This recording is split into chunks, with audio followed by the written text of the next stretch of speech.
재테크에 대한 모든 정보를 알려드리는 재테크 메신저입니다. 최근 윤석열 대통령 당선인의 대출 규제 완화 공약에 관심이 집중되고 있습니다. 현행 대출 규제는 DSR, LTV를 합한 총량으로 대출을 관리하고 있는데요. DSR은 총 부채 원리금 상환 비율로서 1년 소득 대비 갚아야 할 모든 대출의 원리금의 비율을 뜻합니다. 즉, 소득에서 빚 상환 금액이 차지하는 비중이라고 보면 됩니다. 예를 들어 DSR 40% 적용 시 연소득이 5천만 원인 사람은 갚아야 할 원금과 이자가 2천만 원이 됩니다. LTV는 주택을 담보로 돈을 빌릴 때 인정되는 자산 가치의 비율로서 LTV 비율이 50%라면 10억 원 주택을 담보로 빌릴 수 있는 돈은 5억 원입니다. 윤 당선인은 DSR 규제에 대한 언급은 없었으며 LTV 규제 완화를 공약으로 내걸었는데요. 공약대로 대출 규제 완화가 시행될 시 과연 내 대출 금액은 증가 가능한지 한번 알아보도록 하겠습니다. 전액 현금으로 집을 장만할 수 있는 사람은 극소수인 만큼 내 집 마련에 관심 있으신 분들께서는 오늘 영상 끝까지 시청해 주시기 바랍니다. 재테크 메신저 지금부터 시작하겠습니다. 결혼을 앞두신 분, 전세 만기 되신 분 등 이사 계획이 있으신 분들은 요즘 걱정이 많으실 겁니다. 신혼집으로 또는 아이 학교 근방에 위치한 아파트를 구입할 예정이었는데 대출 규제가 자꾸 바뀌니 계획에 차질이 생기기 때문입니다. 주택담보대출과 신용대출 등 각종 대출을 활용해 집을 구매하려 해도 은행 대출 규제가 강화되는 추세라 쉽지 않습니다. 현재 대출 규제 제도는 DSR과 LTV의 양대축으로 행해지고 있는데요. DSR 규제가 계속 깐깐해지고 있는 추세입니다.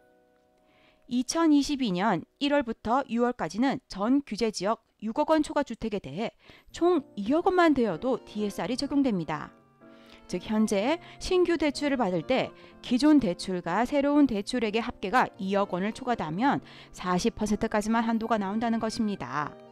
더욱이 2022년 7월부터는 1억 원을 초과하는 모든 대출에 DSR이 적용됩니다. LTV 규제는 지역별로 차등을 두고 있습니다. 투기지역과 투기과열지구는 9억 원 이하 주택에 대해서는 40%, 9억 원 초과의 주택은 20%까지 가능하며 15억 원 초과는 대출이 불가합니다. 조정 대상 지역은 9억 원 이하는 50%, 9억 원 초과는 30% 대출이 가능하며 비규제 지역은 70%까지 대출이 가능합니다. 윤 당선인의 공약을 살펴보면 깐깐해진 DSR 대출 규제는 그대로 두고 LTV 완화를 약속했습니다. 현재 지역별로 20에서 70% 차등화된 LTV를 70%로 단일화하고 실수요자라면 80%까지 높일 것을 약속했습니다. 이렇게 DSR은 그대로인 채 LTV만 손보면 대출금은 늘어날 수 있을까요? 연봉 5천만 원의 A씨와 연봉 1억 원의 B씨가 각각 시세 9억 원의 아파트를 매수할 경우 예시를 들어보겠습니다.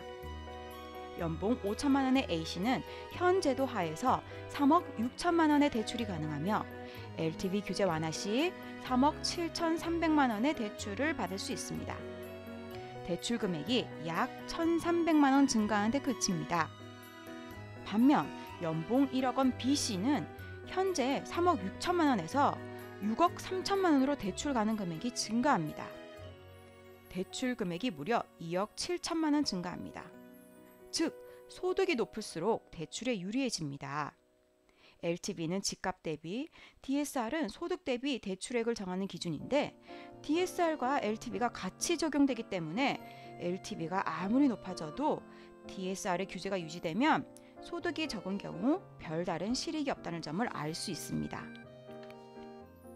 그렇다면 DSR을 좀 더 효율적으로 늘릴 방법은 없을까요? 있습니다. DSR을 산정할 때는 주택담보대출, 마이너스 통장과 같은 신용대출 등이 포함됩니다. 하지만 분양주택에 대한 중도금 대출, 재건축, 재개발에 대한 이주비 대출, 추가 분담금에 대한 중도금 대출, 분양 오피스텔에 대한 중도금 대출, 햇살론, 세이망몰시, 진검다리론 등과 같은 서민금융상품, 300만 원 이하 소액 신용대출, 전세자금대출, 보험계약대출, 주택연금, 예금 적금 담보대출 등은 제외입니다. 최대한 DSR 적용 제외 항목 대출을 늘리고 DSR 포함 항목인 신용대출을 갚는 것이 유리합니다. 가령 연봉 5천만 원 A씨가 9억 원 아파트 매수 시 5천만 원의 마이너스 통장을 가지고 있다면 대출 가능 금액이 1억 4,600만 원이 됩니다. 3억 6천만 원에서 1억 4,600만 원으로 줄어듭니다. 무려 소중한 대출 금액이 1억 4,500만 원이나 줄어듭니다. 마이너스 통장을 갖고 주택담보대출을 받는 것이 더 유리합니다. 결국 윤 당선인의 공약대로 대출 규제가 완화된다 하더라도 이는 LTV에 국한되므로 소득이 많지 않다면 대출금이 크게 늘어나지 않을 것입니다.